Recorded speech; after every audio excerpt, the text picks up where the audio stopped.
Good afternoon. My name is Robert Banks, Robert C. Banks Jr., if you want to be formal. It is early July.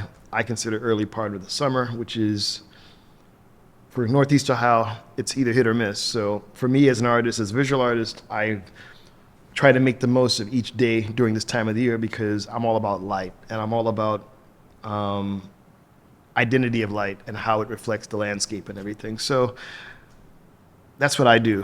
And I just happen to use cameras and lenses and other means of capturing things and expressing things. So, but yeah, it's great to be here. Well, thank you so much for joining us.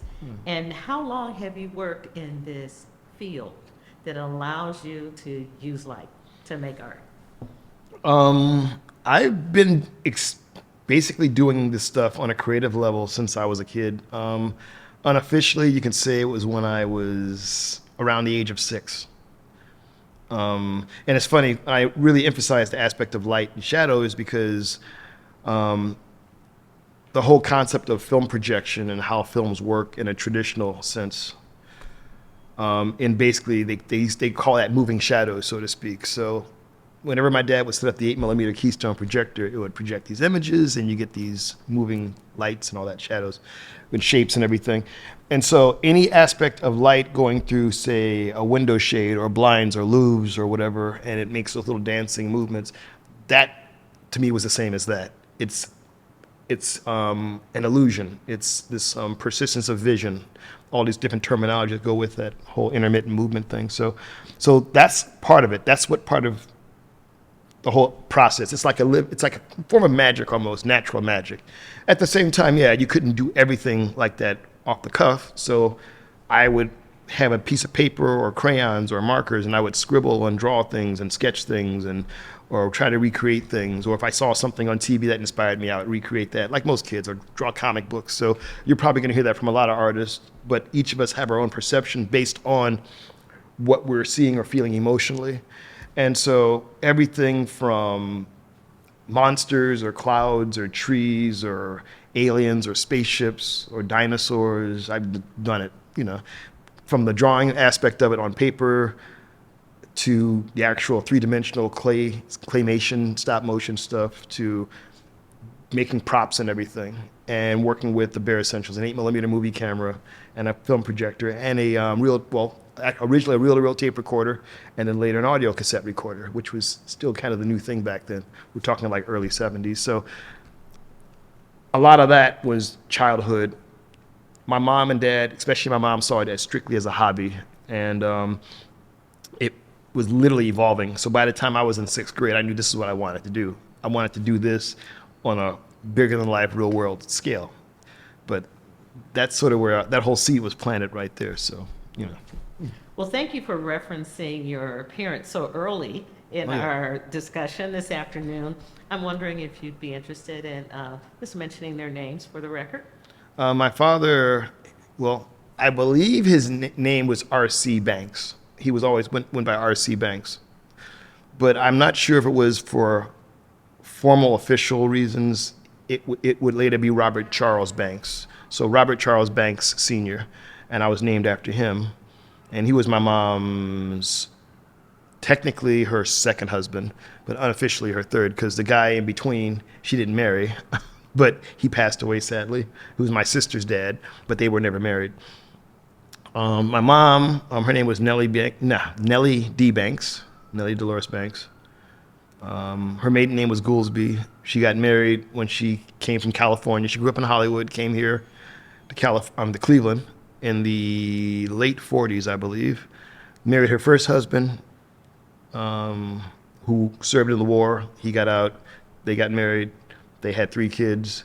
They split, and then she met her second beau, what you want to call him. He passed away, and then she met my dad. So, yeah, and then they had me. And they were up in age, too, which sort of makes this even more unusual because I was like my dad's only child, and I was my mom's fifth child, but she was turning 41 when she had me. So I guess when I was born, she was the oldest mother in the whole ward at the Ronald McDonald House in University Hospital. Yeah, 1966, September 7th. All right, thank you.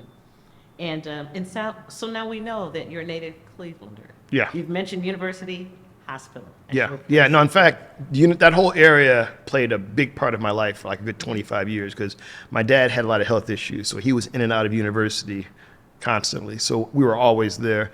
I went to Cleveland School of the Arts, which was located over there. I went to the Cleveland Institute of Art.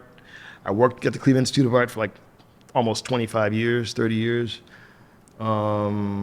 Every other area. I worked at Club Isabella's, which was over there. A good chunk of my growing up and adulthood was in University Circle. And I mean, anyways, it still is because the Cleveland Cinematheque is still there.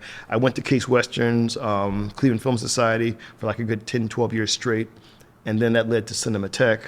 So yeah, I want to say University Circle played a big part. If you want to chronologically look at the Robert Banks history, that was a tremendous part of that. Would you say that you had a traditional education, or, I mean, is this a school without walls, all this stuff that's going on in University Circle? Or were there teachers actually in the classroom who were there to meet you where you were? It was that's a good question because it's a combination. If you were to ask me off the cuff, I would tell you 75% of my knowledge is all self-taught. 25% was through academic education. My first true film mentor was a gentleman named Keith A. Richards, and he was, I would say, officially my only true film teacher I ever had. Everybody after that was either friends or acquaintances or whatnot, or people that I studied under. But aside from the way he taught us at the School of the Arts, it was a college level curriculum in terms of photography and filmmaking. Aside from that, everything else would have been more or less art education. When I went to the Institute of Art, some of the drawing faculty and painting faculty, everybody from Tony Shepis, Gary Schumer, Rich Fiorelli, all those guys, Robert Juergens, they were key parts, Barbara Stanzik. But once again, and I don't want to get sidetracked, but the biggest trick about trying to explain what I do is that I have to tell people constantly, I make art, I just use equipment like cameras and lights and everything, but the foundational theory behind that is art-based. It's drawing-based, it's painting-based, it's sculptural-based, it's all that. But technically, I wasn't really good at doing that stuff. I mean, I can draw, I can paint, but I was never really a painter or a draftsman. But those elements in theory play a tremendous part in what I do with composition for the frame, the type of lenses I use, the type of lights, how I flag the lights. And it took me years to understand that because all the filmmakers that I watched over the last 50 years or so and I admired, every other one of them had their own theory behind how things are captured and all that. And how should I say this without sounding like a jerk, but I was never a big fan of public schooling. I think public schooling is garbage. I think it's crap because, no offense, like I said, sorry, but I think young people, especially within the inner city, are taught backwards. And that was something that I started learning once I got into my 20s, that education starts off as a way of looking at life and the circumstances of how you were raised in terms of all that. My family, as much as I love them, my brothers and sisters, my parents, they only understood half of what it took to really be successful in a world like this. And going from the 60s into the 70s and then the 70s and the 80s, there was always these evolutions in everything in terms of commerce and everything's in terms of money and capitalism and all aspects of a career and education. And it's just, I was one of these kids, I saw these movies and all these things, and I wanted to be part of that, but I was constantly being told, you can't do that, or that's another world, and that's this, that's that, and you're this, you're that, and all this nonsense. And I was always told, don't worry about high-end stuff. Just learn how to add, multiply, subtract, and divide, get a job, and you'll be fine. And it's like, well, no. I was basically taught to be almost like an underachiever. And I don't think it's so much being an underachiever. It's just that you have dreams. Dreams are fantasies. You can do that when you retire. And I thought that was crap. And a good consensus of that came from my family, my neighborhood, and public schooling. But when I met with other artists, people that were deep in their own little thing and all that, and they were talking to me from a whole other vantage point of ideologies and theories about this table, this chair, that light, this what you're wearing, and all these things. And it's like, that makes sense. All those things make sense. You're a black man. You have this lineage, this heritage. You're also part Native American. You have this lineage. You're part Irish. I have all that in my background. So all these things started making sense, but I kept wondering, well, how come nobody ever spoke to me about this when I was younger? So I think, some of these other guys you're interviewing might agree or disagree, but I think in a consensus, when you're an artist, you're not an artist by choice. This is just a way of venting and a way of exploring who you are. I mean, there's so many other men and women I've met all over the world that just opened me up to these things. But that was my education, not public schooling. It took me to go to New York, to LA, to the UK, to live in Korea for a year. All those things is what got me more than excited, because all this was within me, but it was always dormant. And this is what cannot be taught in a classroom. Sorry, because I'm getting emotional here. So see, but because I don't swear normally, but I get emotional because this is just how I am. The doc that's being done, there's a documentary being done about me because of the same topic. So I'm sorry, but that happens. It's like, I'm all about trying to get through this existence, because I guess there's a bitterness because I'm so much older now. I have former students that are working in the industry in Hollywood. They're doing great stuff. And yet I'm still here, doing what I do right now, freelancing and teaching and all this stuff. I spent a good 25 years teaching, which is something that I hated doing, which is another reason why I have this resentment towards public school education. There's all these elements of that. But once again, all I wanted to do was make films, I mean, Godard, Gordon Parks. These are people that I had to learn on my own to sort of get this extra boost of motivation and all that. But, so I don't know if that answered your question or not, but the biggest issue I think living in Northeast Ohio is that we're a city of mediocrity. And I know a lot of people will argue that. And the people I've worked with, they would disagree with that. But I just feel that whenever I go abroad and I see people younger than me making leaps and bounds and they've had everything presented to them, I'm not going to get mad and say, oh, that's not fair. I'm just going to be like, well, you know what? Nothing's fair in this world, But at the same time, there's that old saying, who you surround yourself with or the environment you surround yourself with. If you went into my space and you saw it, you saw what it's like. It's a landfill of things, props, cameras, lenses, filters, clothes, hats, shoes, neckties, pencils, paper. It's stuff. But it's not stuff for the sake of hoarding. It's stuff that I indulge in 24/7. It's always going. It never stops. That's why, people talk about, oh, David Lynch. It's like, there's a million David Lynches out here, but not everybody can be David Lynch. He's one of my favorite filmmakers, but he's also a great artist. You got someone like Buñuel or someone like Godard. You got someone like Elaine Renee, Pasolini. There's all these great filmmakers that suffered not so much before, but after they succeeded, because they were trying to push the boundaries and fight the system, but they were using their clout and their abilities of expression to do that. And so that's the sort of the route that I've been going for the last 12, 13 years now, because I made every effort to try and play the game one way, and now it's like, the hell with it. You know what? I'm going to be 60 pretty soon. Damn the torpedoes. I have nothing to lose now. So anyway, but in short, I'm going to the next question, but so that's basically, I'm giving you an artist answer. This is, and not even just as a man that just is passionate about what he does, but he has a lot of bottled up angst. But at the same time, those are all things you learned with. Those are learning traits you learn. That's school. For me, that was school. So, I mean, being in a classroom is one thing, but when you have to go out here and actually experience and just get a good dose of what's really real and what's fantasy and what's just circumstance, that's what life's all about. Circumstances and problem solving just to get to where you need to be.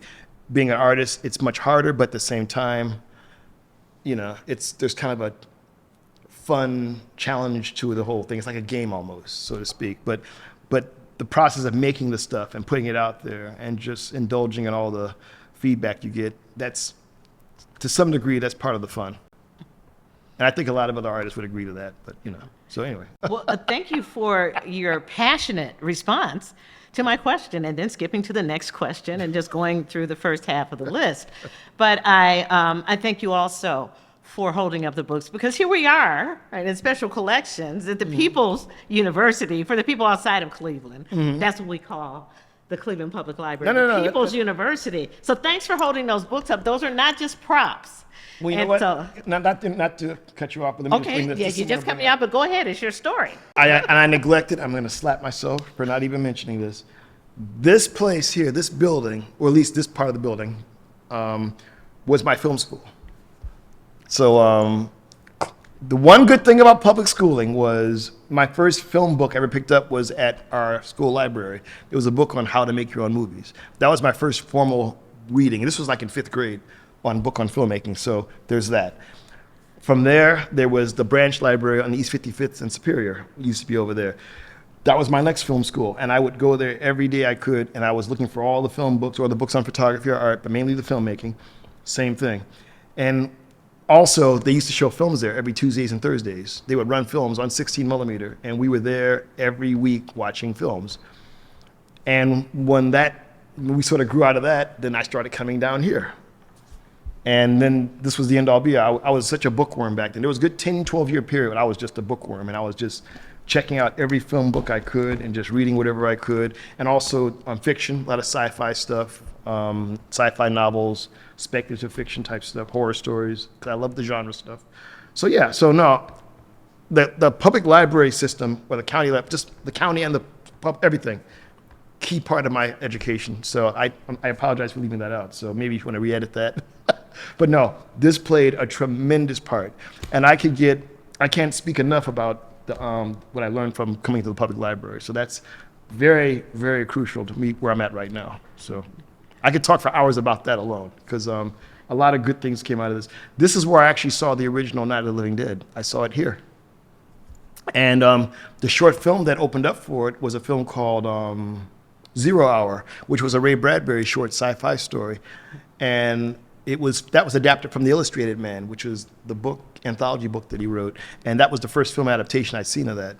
And so it's things like that, it's just people, for some reason in the educational system, don't go out of the way enough to connect the dots for kids to explore, to get them inspired to learn, Going into a classroom with a bunch of smelly other kids, reading a bunch of textbooks, and everybody screaming and yelling and throwing papers at each other and all this crap, that did nothing for me, just made me really hate school. And teachers beating students made me hate school. I could make a bunch of films about those experiences, and people would be very offended by that. But I would love to do that one day. So anyway, but no, the library in itself is a sanctuary. And I used to lie to my mom and dad and tell them I'm going to the League Park swimming pool. I would go to the Goodrich Gannett. But no, I would just come down here. I would take the bus and just come down here. And this was back in the late 70s, early 80s. So.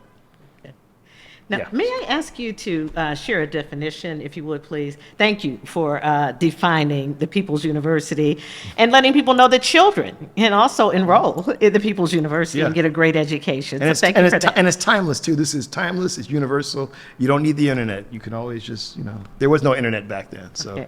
But I heard you mention speculative fiction. yeah, When you said that, and this is another discipline, social history and policy, that's me. But I thought of Octavia Butler. Is that the right connection I want to make? Or where? you could put. Well, some people consider her more sci-fi, but you could say speculative fiction. Her, is it Samuel Delaney? He's another one.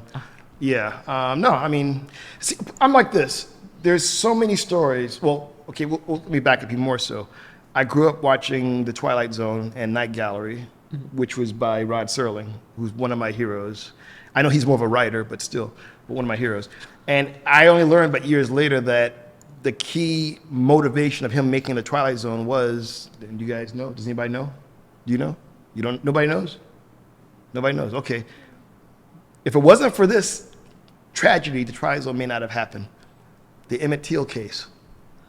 Rod Serling wanted to do a film about the Emmett Till tragedy, and he was gung-ho about making it happen, and CBS destroyed the whole project. They wouldn't let him do it. They said they did not want to, they didn't want to offend their Southern affiliates, so to speak. This is back in the mid-'50s, so, And so he fought tooth and nail, and he lost. And he wound up using that script and wrote it into a Western instead.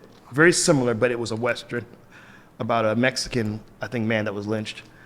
But he was saying how, there has to be a way of getting these stories out here and reaching out to people, but without letting them know that they're being preached to. So he decided to go the direction of fantasy, science fiction, and speculative fiction, And, I learned this years later. Nobody never taught me that. And then I learned more about what made Rod Serling tick as a writer and as an artist. And a lot of it was because, yeah, he had traumatic stress, post-traumatic stress from being in World War II. He was a, what do you call it? He was a, what do you call, when you jump out the plane? Paratrooper? Paratrooper. He was a paratrooper. Yeah. But I read many interviews, but his wife was saying how he would wake up in the night screaming and crying. And I'm just thinking, I can't see Rod Serling screaming and crying. But hence why he smoked 5 packs of cigarettes a day, which is what basically killed him. I bring this up because the anniversary of his passing was last week, 50th anniversary. He died June 28, 1975. And I remembered that. I was a kid. I was in 4th grade, and it was on the news. And, you know, because he was part of my childhood. I grew up watching those shows. He narrated a lot of documentaries and all that. So when he died, I was like, wow, you know. But it was just, but you feel the pain of that all these years, because it's like, I wish he could have lived longer, because men like that, men and women like that, is what, you know, we really need in this world. And it's unfortunate. But the fact that he had to use other means of expressing racism, oppression, classism, anti-Semitism, sex, it's just all these things he, you know, expressed in these episodes of these shows that he wrote. And even still, the networks were always combatant in terms of getting him to make these more cliche, generic nonsense. And he's one of many other creative people out there that have had to deal with that, because people will give you the financing to do this stuff, but they got to get their returns from that. But you want to go out here and enlighten people, that's fine, but there has to be a happy middle ground. But usually the powers that be always went out. And that's with everything. That's with music, writing, you know. So it's unfortunate. So I guess that's another reason why when I was a kid, anything that was fantasy or sci-fi, it was all about just the sheer sensationalism and the monsters and the special effects. But when you realize that, yeah, these are all metaphors or all these little subtexts within these ideas, then it makes sense, you know. So, I mean, so yeah, that's another reason why I love that kind of stuff. Or if you're going to be more political, you could still be abstract about it. Another filmmaker that I loved would be Melvin Van Peebles. You know, we were talking about blaxploitation stuff, and once again, that's part of my childhood. I grew up watching those movies. We would go to church, and then we would go see these movies downtown. And I didn't see them as anything but entertainment. You know, they were fun films. They were action-packed. Granted, they were like more adult material, but I wasn't aware of these being stereotypes. Because, see, my dad knew guys like that. I was raised around people like that. So to me, it was like a slice of life. But when you see how those films unofficially helped the film industry and then took it up a few notches in terms of bringing in revenue and opening up new doors for new writers and directors, that's a good thing. But I just think it sucks that a lot of really quality films got put in that category, because the director is black, the writers were black, the cast is black, they're using jive, street slang, whatever. Well, you know, there's been many films that I think that have been shamefully overlooked because of that whole genre. But Melvin Van Peebles is a good example, because I consider Sweet Sweetback's Badass Song an art film. I consider it actually in many ways an experimental film. You know, those little creative nuances throughout the entire film, the dialogue, the voiceover, the children singing, the sound effects, all those things hit the right points. And it's just, when I see films like that, it just reminds me, yeah, man, you could just loosen up and just say what you want to say, but you don't have to say it verbatim in terms of the white man is bad, the white establishment is bad. You can do it in so many other ways where it's going to be subversive, but still enlightening and trigger those emotions and everything. So that's why that film's a great film. I know many people that think that I'm an idiot for saying that, but that film's a masterpiece. I love that movie. But I would not compare that to, say, Foxy Brown or Friday Foster or Sheba Baby or Willie Dynamite. I mean, those are fun films, but they're more straight schlock exploitation, which is cool, you know. But then again, the argument has always been, what's exploitation, what's not exploitation? I mean, there's many directors in this book who are great filmmakers, but I would say a good chunk of their films were exploitive also. So, you know, I mean, I don't consider Shaft exploitation. I mean, in many ways it could be, but it's not in that sense. But once again, there's entertainment and then there's creativity to try and enlighten people. A lot of people just want to be entertained. They just want to have fun. And it took me years to understand that in terms of trying to work in the film business, because I want to, you know, I always felt that art or anything creative should be a healing medium. It should be a way of getting people to feel good, be glad you're alive, breathing, you know, thinking, you know, being there for one another, especially within the black community.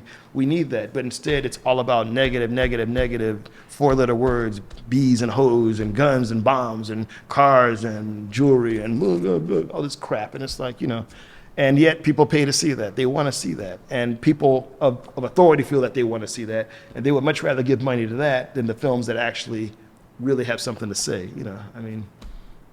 So I can talk for hours about that because that's, once again, I grew up thinking, yeah, Shaft and Black Samson and Hammer, they're going to get the white man type stuff, But at the same time, it's like, okay, I had to give a presentation at the Cinematheque with Ivan Dixon's daughter, Norma Dixon, and we presented The Spook Who Sat by the Door. And I had to, I basically, it's what I just said. I reiterated how there's so many films that have been lost based on how they were marketed as being more exploitive trash, And this film fell into that category. And the film probably could have been made better technically to some degree, but overall, that film was phenomenal. It was very impressive. And I would rank it up there with Uptight as being like a monumental moment in cinema. And Ivan Dixon was a genius. And Ivan Dixon was a collaborator with Rod Serling twice, So he was a great actor as well as a great director, I think. And it was an honor doing that with his daughter, presenting that. But there's just a lot of history out here of people that have got into the industry, but they use their clout to sort of try and move things in a proper direction. I just think that now we're kind of losing that again. We've been losing it for the last 10, 12 years, I think. But no, and once again, Gordon Parks, Melvin Van Peebles, Ivan Dixon, Ossie Davis, there's so many men and women that have just, made an effort. And I think things could be better if people would just take time to realize that it's not about them. With social media now and TikTok and Instagram or whatever, Facebook or all these things that keep popping up, what's it, X or whatever, Twitter or whatever. It's just, this whole entitlement thing. And now you have all these different subcategories of people judging different people or different communities, different cultures, whether it's this nonsense being called black fatigue, this kind of nonsense, or how people are bashing the LGBTQ community or they were attacking all the immigrants. It's just, we are more than ever divided up as a society, and I just don't see any answers to it. I just think we're to the point now, I don't want to be negative, and I don't want to say that we're at the point of no return, but it's going to be hard because we are so enslaved by all these comforts of technology as well as all these false ideologies of who we think we should be as opposed to what we are. And, and it's unfortunate. And it's not just here, this is all over the world, I notice, but I think the United States is suffering even more so. I mean, the political party is more than ever is trying to do a tremendous cancer in towards morality and humanity, I think. And I don't want to get in that soapbox, but yes. Which is why I'm going back to Rod Serling, which is why we need more men like him or Ray Bradbury or whatnot. So Samuel Delaney or Octavia Butler. Yeah. But you know what? I also heard you say every Tuesday and Thursday we were there at the library. So, I guess I can't honestly say you're in class by yourself because you said we. Yeah. And you kept talking. You said, I would tell my parents that I was going, and I would go. And so you're there in the company of other people. Who are your peers? Some of the kids I grew up with in the neighborhood, there was a handful of them, and we were all dedicated to this kind of stuff. Some of the kids in my junior high school were into it, but as they got older, they were slowly falling on the wayside. But I stayed true to what I wanted. I stayed focused, and this never died. This never stopped. So, I mean, I can reiterate that. From when I first threaded the projector, which was age 6, up until now, 90% of that is still solid. Nothing can never change. I mean, I had to deal with a lot of people working towards getting to where I'm at right now, learning how the dark side of this business, which brought the worst out of me in many ways. But no, it still wasn't enough to make me not want to. I mean, the kids that I grew up with, I see them every so often in the documentary that they're doing on me. They interviewed some of them, and they were saying, yeah, Robert was doing this way back when. We would show films in the backyard. The first film I actually ran for my film nights, because I do film nights. We showed Godzilla vs. the Thing in my backyard, my dad's garage, on an 8mm projector. And we used to show the films on the back porch. I would check the films out from the library, the 55th branch, and I would run films on the back porch, on an actual film projector with the kids in it, and they would give me like 2 cents, whatever. And I would show these films. And actually, that was illegal because those films are not meant for commercial screening. So, but yeah, I used to do stuff like, and the kids knew me as this kid that made movies or did movies and all that. And so, but once again, the average parent back then, especially over there in the Huff area, that was strictly hobby stuff. But any chance that the church or the library or the community center, if there was any element of a film being screened, it caught my attention. And if I couldn't be there, I would at least keep the flyer. I think one of the last or second to the last neighborhood film screenings on film might have been back in the mid 80s. I didn't go to it. His name was Leonard. I forgot his last name. But we were good friends with his girlfriend. They were all CI students. Mm-hmm. He had an organization that was about getting the kids off the streets, getting them off, because the drug thing was going on back then. They were trying to get the kids to really come together. They were trying to bring the neighborhood together. So they were doing film screenings. And they did one at my old church, which is no longer there. They showed Jason and the Argonauts and A Man Called Flintstone as a double feature on 16 millimeter. And I kept the flyer because I didn't make it to the screening, but I remember I had the flyer. But I've seen both of those on TV so many times, and two great films. And it's just, that was one of the things that motivated me to going back into doing film screenings like I do now, because everybody, had a VCR at some point, so nobody really wanted to go to the movie theaters, even though that's now becoming a reality now. But back then, it was always in question. But still, seeing films on celluloid to me, and I know I didn't talk about it much, but that was another key factor. That was always that element of magic that I thought was cool. So I remember when they had that screening, and ever since then, you didn't see that stuff anymore. And so I thought, man, I'd like to start showing films again and getting the community to come together and everything and all that. So people are doing it now because, the DVDs, the video projectors are so accessible. But no, I still strictly do it on actual celluloid. And I think that's one of the reasons why people think I'm this crazy film nut, because I won't let go of that. But that's what got me into this, because like I mentioned earlier, the daylight coming through the windows and the shadows, my dad running the projector, there's something about that's to this day triggers something in a really great way.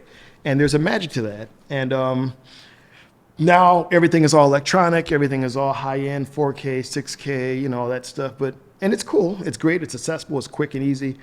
But having things on actual film, even if it's a photograph or even if it's a motion picture, these things are going to be always available, they're timeless, and they'll transcend different generations because it's a fundamental medium that's tactile. And it's the coolest thing to see a child watch a film projector run, and they're looking at that, they see the reels going through and all that. It's just, because my nieces and nephews, compared to other kids that were growing up in their age group, they knew what a film was versus a digital or DVD or a file or a VHS tape or a Laserdisc. My nephew saw all that in the house, and he would say, hey, can we see a video, or can we see a film, can we see a movie? And he knew the difference. And when they would watch me thread the projector, and they were always taken by that. So I think it's sad that's slowly dying off, because it's a whole nother interview conversation, but there is this consumer attitude towards creativity that I think is pathetic. I hate it. And it's a big problem. And with all due respect, I have good friends that are artists. They fall victim to that. Your medium is what you're putting out, and you should be in full control of that. When you let consumerism get in the way of that, or this whole, well, I shoot on digital because film is dead or film is too expensive, and that's nonsense. If I'm making a painting and it has to be an opaque medium, I'm going to choose between acrylic or I'm going to choose between oils. But I'm not going to, compromise that because of money, because you shouldn't be doing that. Also, there's a time factor. I mean, there's a patience factor. There's all these things that go into it. I mean, I was that close to getting out of film mainly for the fact that there were no labs around here. And when the last film lab folded, it was really hard because I had to ship things out for like a good 25, 30 years. And I hated that because the delivery services were unreliable. So one of my former interns, who I mentored him for like a good 3.5, 4 years, great kid. His mom's a painter. I don't know what happened, but I inspired him to start up a film lab. And now he's starting up the first film lab in Ohio since 1996. And it's going to be open up. Well, it's officially open now, but it will be doing actual lab work in the next 2 months or so. And he said, yeah, he's going to open the whole lab to me. He said, you can come and do whatever you want, because I wouldn't be here if it wasn't for you. And so I said, dude, you just saved my interest in cinema, in celluloid, because the one thing that all these men had the luxury of, they worked in Hollywood or they worked in New York, and they had all the means to physically make their stuff come to life with their cinematographers and everything. And cinematography is not just turning a camera on and off. It's not just turning on lights. Cinematography is conceptually generating the idea here, putting it on paper, coming up with all these creative strategies of making the thing work because it's problem solving, and then finding the right glass, the right optics, and then capturing the subject in whatever medium, whether it's film or digital, and then taking that medium and then going in there and then doing the magic. You're painting with it, whether you're using, Final Cut Pro or DaVinci or Avid, or if you're using traditional printing, with the color analyzer and looking at your film negative, flashing the negative. I can't express that enough. A handful of friends that I have, they're film geeks like I am. They're film collectors. We always talk about different decades, different cinematographers, different looks, and that's based on the different chemistry used, different print stocks, different filters, the different light. All these elements make a look. And to me, that's what separates the men from the boys, so to speak. Not to be, but no, I mean, it's just, you can look at Gordon Parks' color photos, and these are pictures all to themselves. You rarely see stuff of this nature, There's so many photographers out there, whether it's Mapplethorpe or whether it's Argus or whether it's Cecil Beaton or Evidon or Helmut Newton. Every other photographer I admired had a certain look and style based on optics, composition, processing, printing, display. Cinematography is the same thing. Some of my favorite directors were actually cinematographers that became directors. Same thing. These men had Nicholas Roeg, who's in this book actually, and he was a huge inspiration of mine, because not just for the look of his films, but the way he handled them and everything. And to me, that's what being an artist is all about. You go above and beyond to take whatever medium and the idea behind that medium and you make it a reality. But when you put a price tag on it, or when you just want to be something and you want to buy your way into it and don't put any effort into your identity and translating that into whatever your medium is going to be and what it's going to say, to me, you're borderline hack if you're that way. And there's a lot of hacks out here because digital technology opened up a floodgate. There's a couple of thousand photographers I've read about that have never touched a film camera before, which is kind of scary. But they're high-end photographers, and they don't know what a 4x5 negative is. They don't know about zone systems. They don't know about pushing or pulling. So, So my thing is, you know what? It's a different time. I come off sounding like a dinosaur or a curmudgeon, whatever. That's just, it is what it is. But that's the passion that burns in me that keeps me going. So yeah, I mean, I would much rather put effort into just embracing and learning from as much as I can from back then instead of disregarding. Because people keep saying, you gotta let the past go, ignore the past, let it go. And it's like, well, you can't let it go. You have to always use that as your springboard to keep you inspired, because there can't be a future without remembering what happened back there. And you got to make the most of that.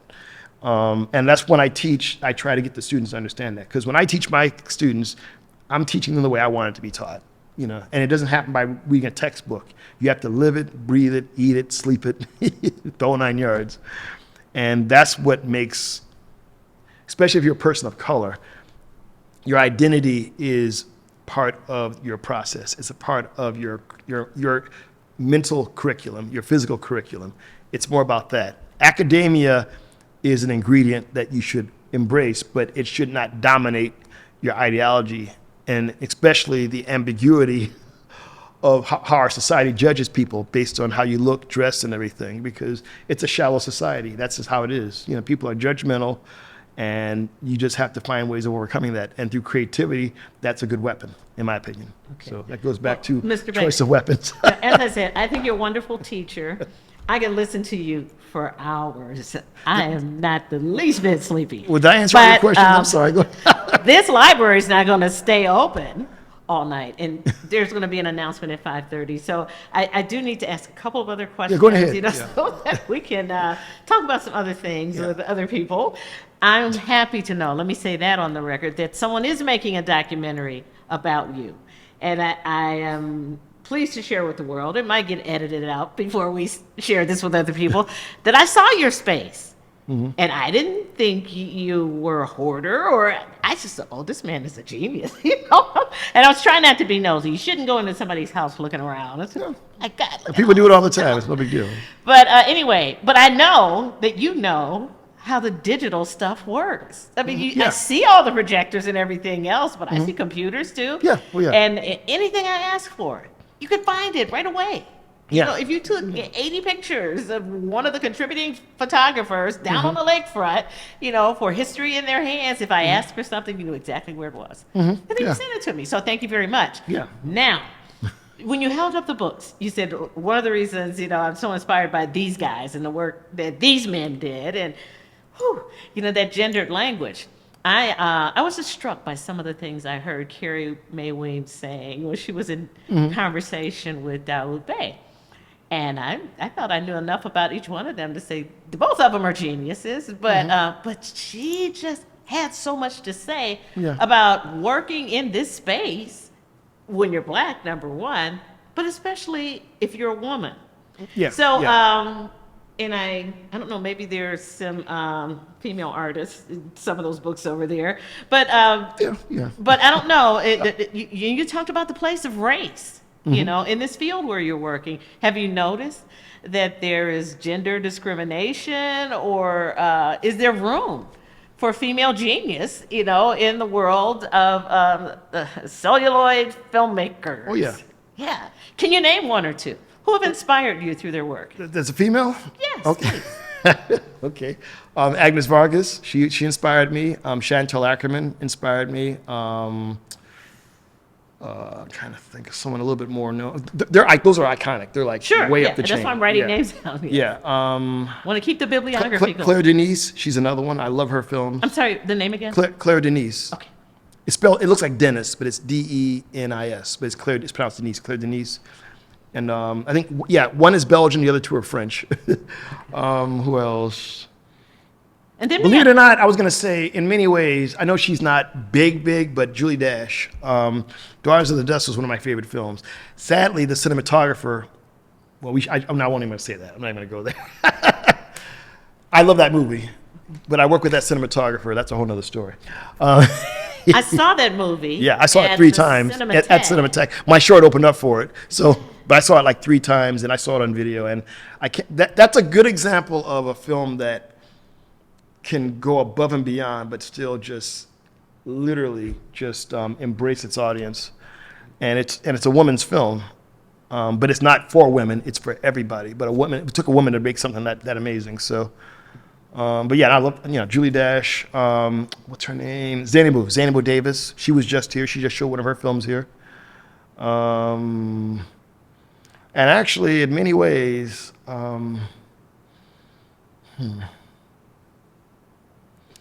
I'm not a big fan of her films because I've only seen a few of them, but I got to give her credit. Ida Lupino, she was doing this back in the 40s. She was known more for her acting, but she actually directed a lot of films and TV shows, and she broke ground for a lot of women back then. And there's several other ones. I know I'm forgetting their names. I can't click it, but I know.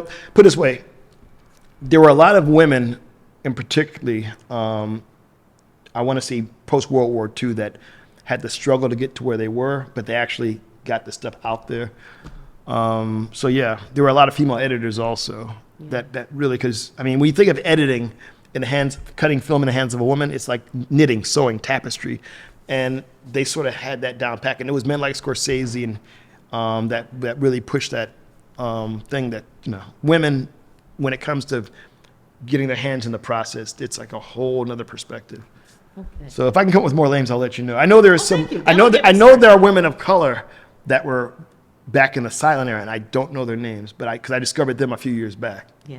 And because everybody thinks Oscar Micheaux, but they were female contemporaries of women of color to Oscar Micheaux. Okay. And I just learned about them. The one especially, I forgot her name, but she was like around from the early 20s. Yeah. Yeah. In those textbook histories that annoy you so much, I used to teach a lot of those courses, survey courses. Well, in not African textbook. I American- mean, like books like these.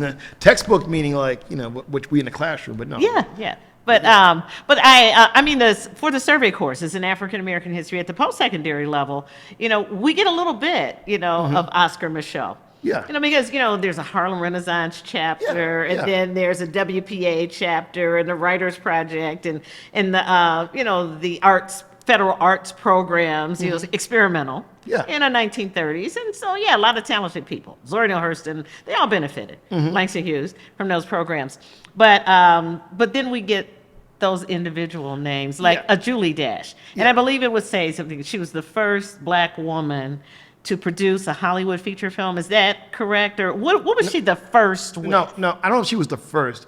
Or among the first? Well, there. I'll check my facts. You've given me a bibliography. Well, put it this way, because I don't consider Daughter just Hollywood, but is it Cassie Lemons? What's her name? Who did what's that woman? There's several other. Yeah, her. She's not the first, but she's up there. And what's the other one? Is it Cassie Lemons? Yeah. There was another one. But Daughters of the Dust was so much earlier. Yeah, that was 92. Daughters of the Dust was 92. But there were other women around that time. Leslie Harris was another one who's from Cleveland. She did Just Another Girl in the IRT. She should have gotten bigger, and I don't know what happened. I know she's a professor now, but she was going to be the next big thing. And Scorsese was a huge fan of hers, but she's from Cleveland. Oh. Yeah, Leslie Harris. She, I think she made one other film and then just went back to academia, which I thought was a disappointment. Well, I thank you for everything that you've shared today. I'm also going to have to say that we're approaching the end of our time together. I'm sure you have other things. Well, I was going to say, you got one more question? Well, you get the last word. It's your story. And again, having addressed so many topics. I think I've said so much anyway. Yeah, it's been wonderful. But because it's your story, is there anything else that you would like to say about your work as someone who makes art? I read in an interesting book, an award-winning fictional book by Teju Cole. And I know you know that name. Yeah, right? yeah. You're a photographer too.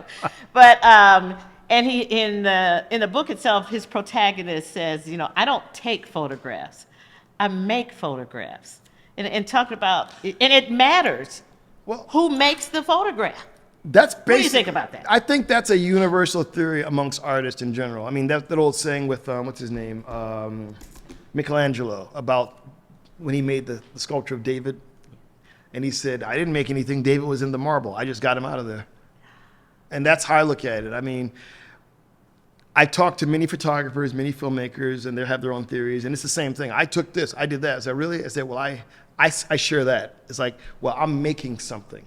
I'm trying to make something. And if I get anywhere close to where I'm at, I've succeeded at it. Because it's about finding the composition and just illuminating it, because that's what photography is. It's about lighting the subject and then trying to capture that illusion of the light, but making this person striking at a person with that person, making them believe what they see is what they're perceiving. It's this whole equation, and that's something that I think is a never-ending thing for any artist, and that's part of what I do. I mean, there's a lot of things, if you look at my films and my photos, you're going to notice, oh, he keeps doing that, or how come I always see that? And that's just part of what I do. But no, I mean, it's just, I think that's going to be like a never-ending thing, and I think anybody that's all about making something, they are basically making it. It's not taking it. And I guess that's in many ways you can say, I mean, if I take pictures all the time, I do it like I just photograph these books. That's me taking a picture. I'm just copying that to have as a reference. But as far as me making something, yeah, I would literally go above and beyond to try and find the best way possible to make it this subversive reality based on this other side you're going to see from this plane in a frame or in a portrait or a projected image, whatever. That's all it is. So, I mean, yeah. So no, I make stuff. I capture stuff when I need to make a living because I'm doing a job, but my own crazy weird stuff, I make stuff, and 90% of the time I make it on actual film. I'll do things digital every so often because I just like shooting, but at the same time, no, I like the idea of making something out of nothing or conceptualizing something and then making that its own reality. And that's basically what I do. And the passion is the big fuel that keeps it going, because there are times when I don't want to have to go on set, or I don't want to have to set up lights or dig my lenses up. And then there are times when I'm just like, oh, this lens, this body, this tripod, this flag, this scrim, this color, this filter, and it comes to life, and there's a lot of happy accidents that happen in there too. So, I mean, that's what keeps you going. And I tell all my students that, but never let consumerism or ego or any aspect of trying to be a rock star with what you do be the factor in you trying to be an artist, because that's going to get you that'll get you but so far. But you want the work to build its own legacy, because these are your babies, and your babies are going to evolve and grow. I mean, the few films that I've made, they surpass me in many ways, and and to this day I still can't get over that, because I made these films because I wanted to say something, and I made it, and then all of a sudden And, even Stacy says, yeah, this is, so, Even and Stacey? you've seen some of them too. So yeah, so it's like, so no, I mean, the fact that some of these films are in private collections says something, even though it really doesn't make any difference to me. I just make the films. But so yeah, that's what it's all about. I mean, this is what I do. This is what I'm here for. And I'm trying to get as much out of this before I can't do it anymore, because we all get old after all. My vision is starting to go already. So I'm all about the process. So, and at the same time, we just got to let people that see this understand that, we're not all a bunch of crazy, lazy, pretentious idiots. We're out here trying to help make a difference, All right. Well, thank you again for your time. Thanks for sharing. Looking forward to seeing more of the work that you've made, certainly on the evening of Tuesday, August 5th. Looking forward to it, big time.